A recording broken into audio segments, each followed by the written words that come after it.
क्या नाम है, पंढरीनाथ जी की भक्त हुई कानोपात्रा। जिसको ठाकुर जी को प्राप्त करना होता है वो कैसे भी कर लेता, और जिसको नहीं करना होता सब व्यवस्थाएं मिलने के बाद भी नहीं करता। कानोपात्रा एक वैश्या की पुत्री थी। इनकी माताजी का नाम श्यामा, नगर वैश्या थी। जब कानों का जन्म हुआ तो मां के मन में आया कि जो कलंक मुझ पर लगा है वो कलंक कभी मेरी पुत्री पर ना लगे, और इस कलंक के कारण मेरी पुत्री को कोई कष्ट ना दे, ऐसी विचारधारा उनके चित्त में आ गई। बहुत ध्यान से सुनिएगा। लेकिन कई बार ऐसा नहीं होता। अगर माता पिता दोषी होते हैं तो उनके बालकों को भी उसी दोष में ठहरा दिया जाता है। समाज संसार बहुत खतरनाक है बंधुओं। इन लोगों को चाय के साथ चर्चा करना बहुत अच्छा लगता है, और उस चर्चा का विषय कई बार आप भी बन जाते हैं। आपकी जरा सी भूल एक बार करके देख लो, आप सब लोग भी। कैसे करो? कुछ ऐसा करके देखो, भले नाटक के रूप में करो जिसपे घर वाले थोड़े से चर्चा का विषय बना ले। और इसमें सबसे बढ़िया है कि जो आप काम धंधा करते हो 10-15 दिन के लिए उसको बंद कर दो, कमाई का जरिया रोक दो। कुछ ऐसा करो, फिर देखो चाय की चर्चा पर आप बिस्कुट से ज्यादा आप खाए जाओगे। लोग गाड़ी में सफर पर चर्चा का विषय आप बन जाओगे। लोगों के रास्ते 200-200 किलोमीटर कब पार हो जाएंगे पता ही नहीं चलेगा। आपको बहुत याद करेंगे लोग, हिचकियां आएंगी आपको। तो कानोपात्रा का जन्म हुआ। मां के मन में यह भाव था कि जैसा कलंक मुझ पर है मेरी पुत्री को ना लगे, मेरी पुत्री कम से कम ठाकुर जी की भक्त बने। और एक बात आपको बताते हैं, पिता यदि ठान ले कि मुझे अपने पुत्र या पुत्री को यह बनाना है तो संभवतः हो सकता है कि वो ना बने। लेकिन मां यदि ठान ले तो 90% वो बालक बन ही जाएगा जैसा मां चाह रही है वैसा। मां चाह ले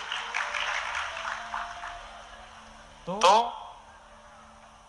अधिकतर हमारे समाज में एक भ्रांति आ गई है कि पुत्र के लिए तो माताओं की इच्छा रहती है धनवान बने, इंजीनियर बने, डॉक्टर बने, और क्या कहते हैं खूब धन कमावे, नाम कमावे, यश कमावे। पुत्री के लिए आ जाता है सुशील बने, सौभाग्यवती बने, भक्त बने। इसलिए माताएं ज्यादा भक्त होती हैं। इसलिए कथाओं में भी संख्या सबसे ज्यादा माताएं बहनों की होती हैं। क्यों? उनकी माताजी ने भी यही सोचा था कि ये भक्त बने, घर में रहे, ठाकुर जी की सेवा पूजा करे, भोग प्रसाद बनावे। जब ब्याह हो जाए तो ससुराल में जाकर के भी वहां पे भी वहां के ठाकुर जी की सेवा आदि करे। माता ही सेवक होती हैं ठाकुर जी की। भाई लोगों के लिए विचार ही नहीं करते, उसके लिए तो धनवान का विचार करते हैं। उसके लिए तो समाज संसार में कमाने वाला बने, वो तो वो बन भी जाता है वैसा। तो कानोपात्रा की मां ने सोचा कि मैं तो कलंकिनी हूं, मुझ पर तो कलंक लगा है वैश्या का, मेरी पुत्री पर ना लगे। धीरे धीरे पुत्री बड़ी होने लगी। अब जहां वो रहती थी आसपास भी सब वेश्या ही रहती थी। तो उनको देख करके गाना बजाना भी वो सीख गई। कानोपात्रा गाती भी थी, उनकी तरह नाचती भी थी। तो माँ जब आती तो आकर के डांटती, क्या गा रही थी? बोले मैंने सुना। तो फिर रात भर उनकी माँ बैठ करके एकांत में फिर तुकाराम जी का अभंग सुनाती, तुकाराम जी का अभंग सुनाती, जनाबाई का अभंग सुनाती, नामदेव जी का अभंग सुनाती, ठाकुर जी का कीर्तन भजन सुनाती। बोले वो नहीं गाना, ये गाना है।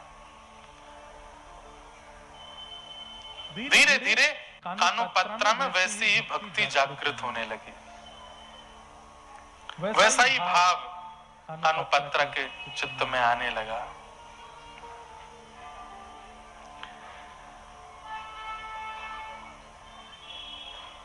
मंदिर जाने की इच्छा करती तो कानोपात्रा की मां कहती कि हम इतने पवित्र कुल की नहीं है, इतने पवित्र खानदान की नहीं है कि हम मंदिर जा सके। लेकिन इसको कैसे समझाऊं ये बात?